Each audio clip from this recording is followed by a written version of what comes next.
my name's Ryan Lodi and this is my bike check.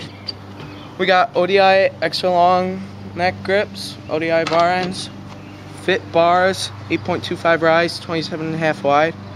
The Fit BF top load stem, really nice, you should buy it. United headset with a couple of spacers. The Odyssey R32 forks, really nice. Primo N4FL flanges hub, integrated hub guards with Primo 14 gauge spokes and nipples laced to an Alienation divot rim. Really solid.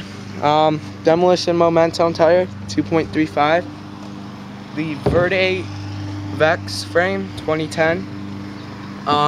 Fit PC pedals, Mission 175mm cranks, a Fit CrossFit style sprocket, Colt half-link chain, Tioga tire because they suck, and Primo fat seat, kink seat post, integrated seat clamp, Eastern bidirectional complete back wheel, and a Demolition Momentum tire, 2.35 in the back. Mention that Comment, you're selling like, it. and subscribe.